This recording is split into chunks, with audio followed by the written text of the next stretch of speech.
Olá a todos.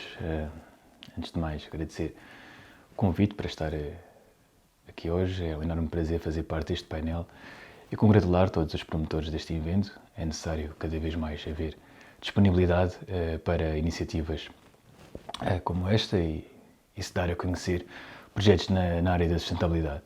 Meu nome é Pedro Serra, sou natural de Proença Nova, sou cineasta, faço documentários em torno do eixo da sustentabilidade. A minha primeira longa-metragem estreou em 2015, chama-se Castanha Forma de Vida, em que abordei comunidades autossuficientes em Portugal e Espanha. A segunda estreou em 2017, Waste to Waste, que aborda o tema do friganismo, bem como modelos de consumo e desperdício nas nossas sociedades. E hoje estou aqui para falar sobre o meu mais recente projeto, o É para Amanhã. O É para Amanhã é uma série documental dividida em 5 episódios. A ideia nasceu em 2017, quando o Luís Costa, que na altura que eu não conhecia, numa apresentação do meu documentário anterior, o Waste to Waste, me perguntou se eu já tinha visto um documentário francês chamado Demain, Amanhã em português. Eu disse que sim, para vos contextualizar.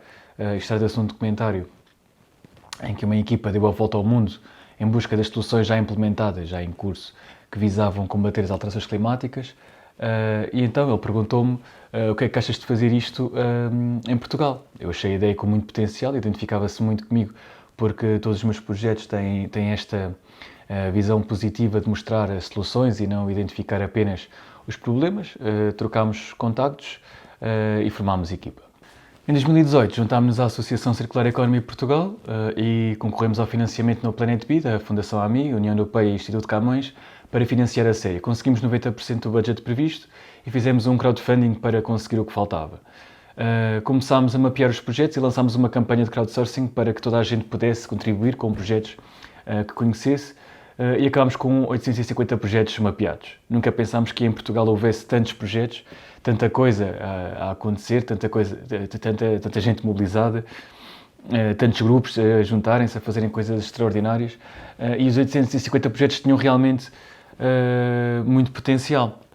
Foi então que veio uma parte muito difícil, a seleção destes projetos.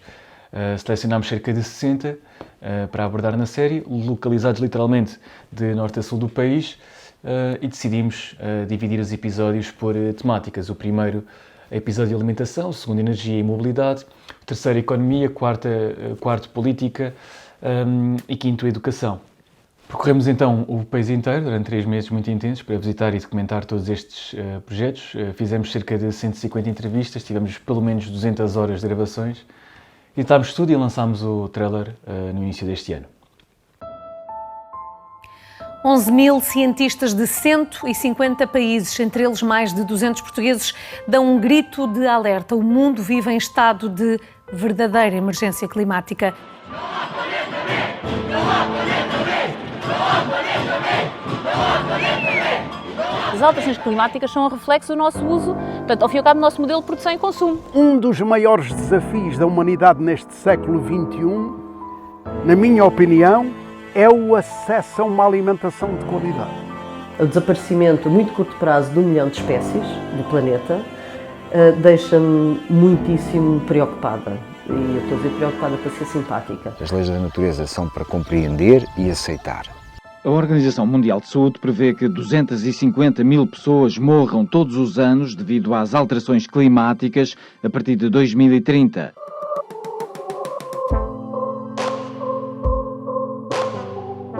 A sociedade vai ganhar se cada pessoa que dela faz parte, em cada sistema, não for um peão que está lá a passar.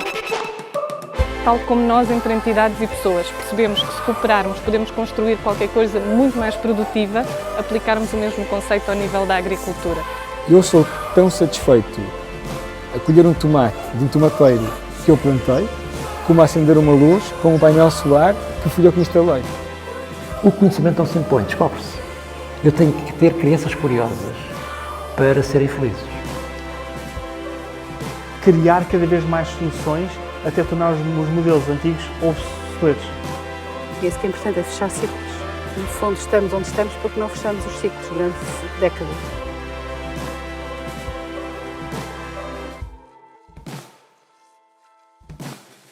A mobilidade foi sem dúvida um dos maiores desafios, porque não podíamos fazer um projeto sobre soluções a alterações climáticas e percorrer Portugal numa carrinha a diesel ou a gasolina.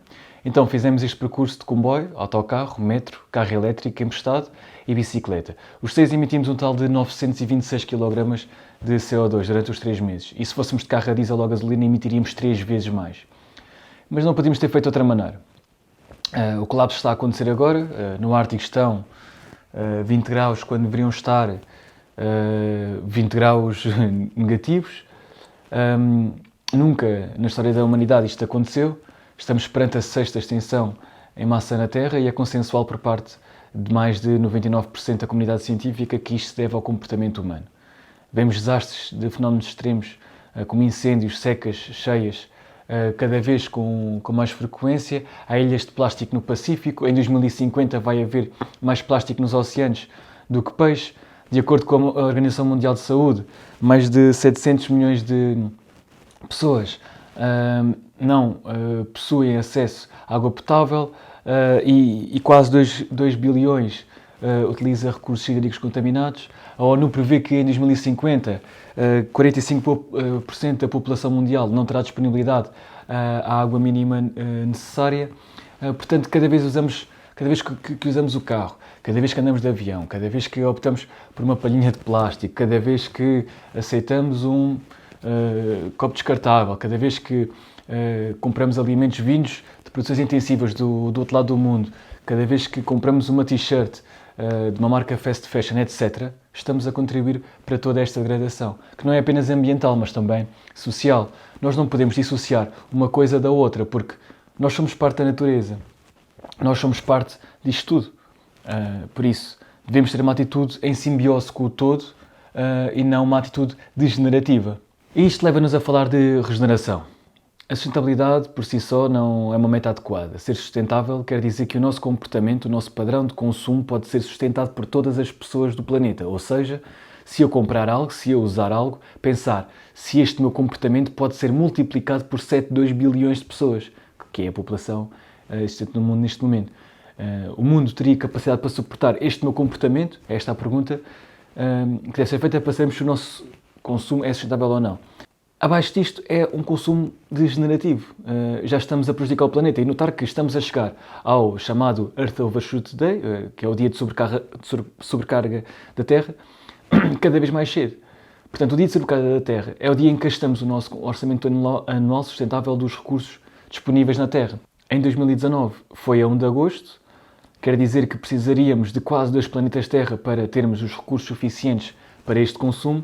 E se todos os países tivessem o mesmo consumo como temos em Portugal, seria a 25 de maio. Precisaríamos de mais de 3 planetas Terra, quando só temos um. Por isso acreditamos que cada vez mais precisamos de sistemas regenerativos. Um comportamento é regenerativo quando eu trabalho com a natureza em simbiose.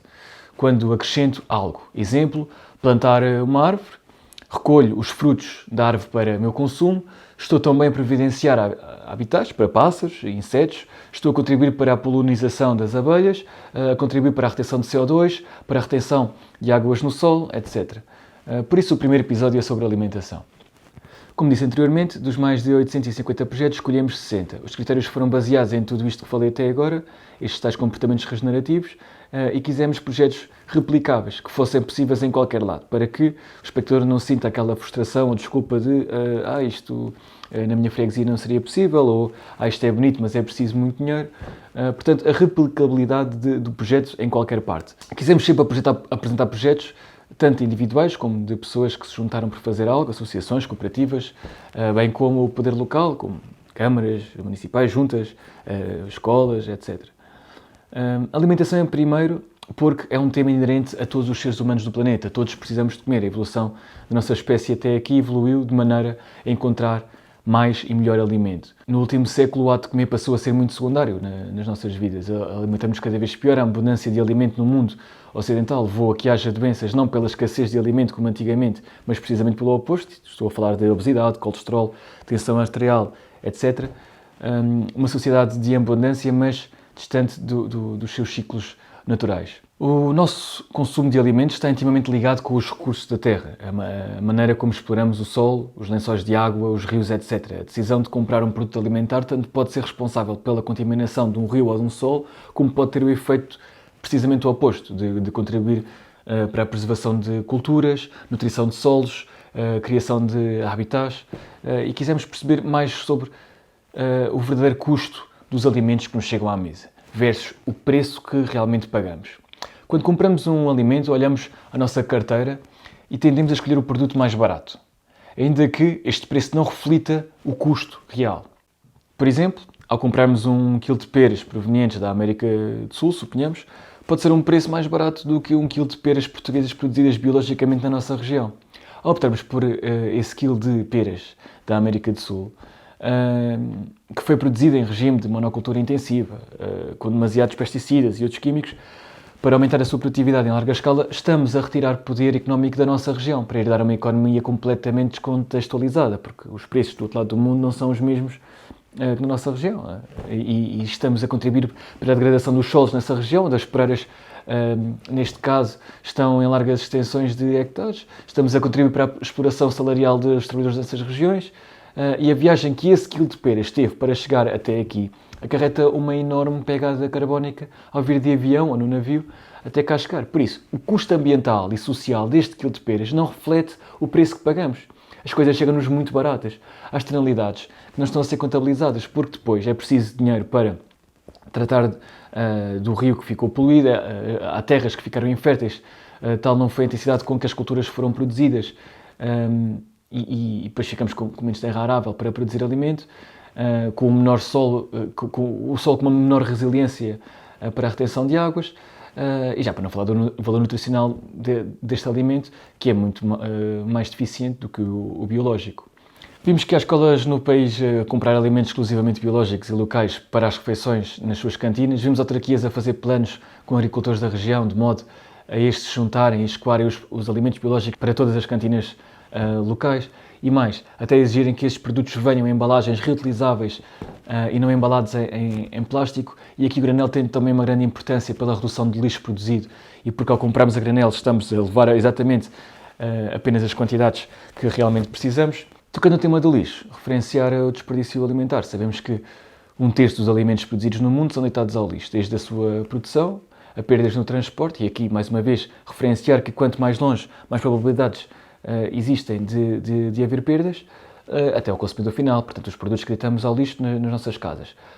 Concluímos que, para fechar este ciclo, uma das soluções mais importantes, não só para evitar o desperdício alimentar, mas também para devolver ingredientes ao solo, é a compostagem. Compostarmos os restos de comida das nossas cozinhas, os orgânicos, desde cascas de batata, a comida que deixamos no prato, é uma ótima forma de criar biofertilizante, portanto, o composto que podemos utilizar nas nossas hortas, de forma a não precisarmos de depois utilizar adubos e coisas vindas de fora, bem como devolver à terra parte dos ingredientes que extraímos dela. E dizer que isto permite que haja uma muito maior absorção de água na terra. Uma terra rica em material orgânico retém muito mais umidade. Percebemos também que, dentro das nossas escolhas, uma das formas mais rápidas de reduzir a nossa pegada é reduzir o consumo de produtos de origem animal.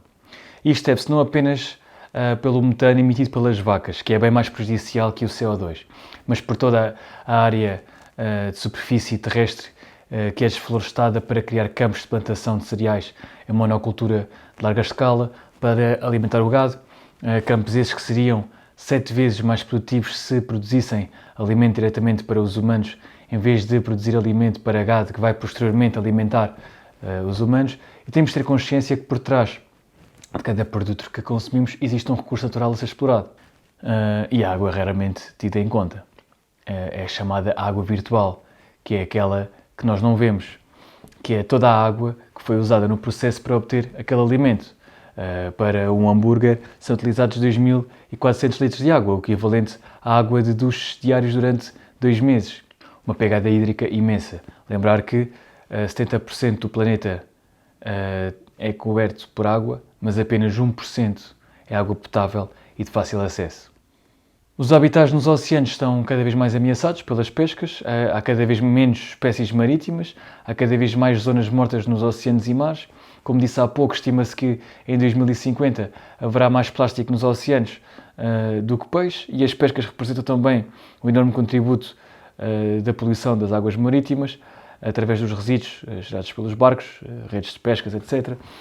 Dar o exemplo que a cada 100 gramas de camarão capturado, estima-se que foram colhidas nas mesmas redes 900 gramas de outras espécies marítimas, como golfinhos ou tartarugas. Portanto, perceber que temos sistemas demasiado entrópicos, com tantas perdas necessárias nos nossos sistemas de consumo, achamos por bem que o segundo episódio fosse sobre energia, abordando também aqui o sistema dos transportes.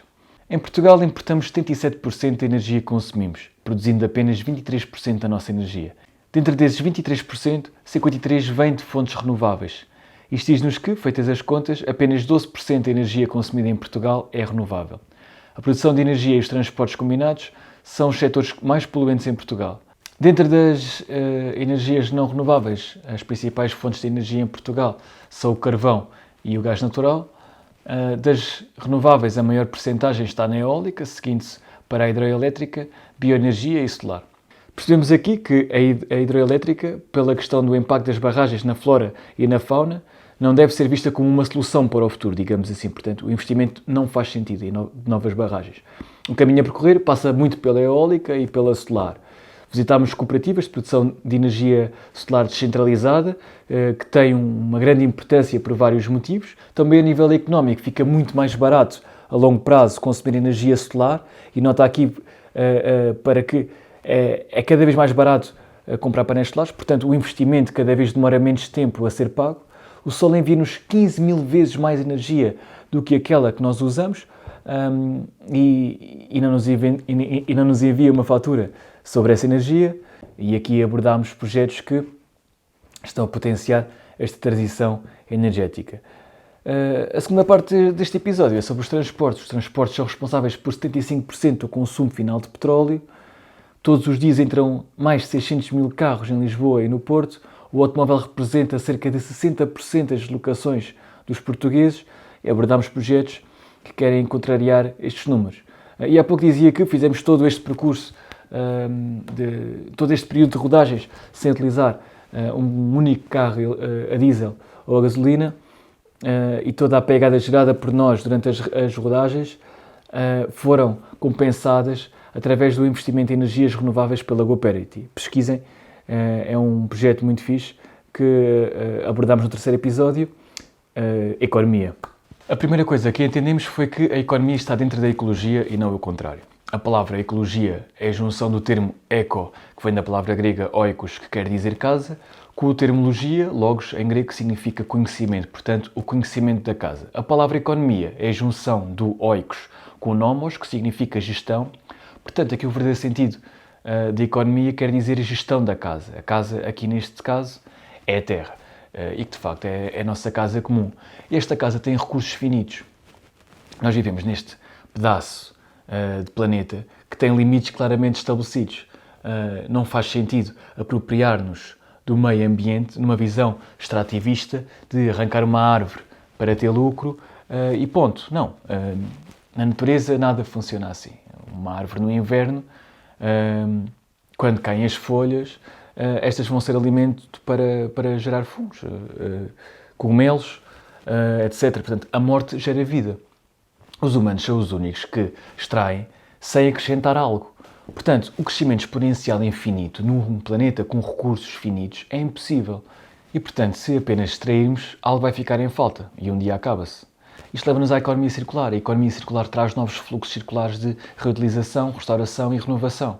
E foi algum destes exemplos que quisermos dar também neste episódio. Abordámos uma das indústrias mais poluidoras do mundo, a moda, como referencial, digamos assim, para apresentarmos soluções que já existem em Portugal dentro deste setor. Pegando nesta indústria, perceber que ao comprarmos uma t-shirt de uma marca fast fashion por 5 euros, vamos supor, sabemos que esta empresa pagou aquela t-shirt à fábrica, seja no Bangladesh, na China, na Tailândia, portanto, basta olharmos para as etiquetas das nossas roupas.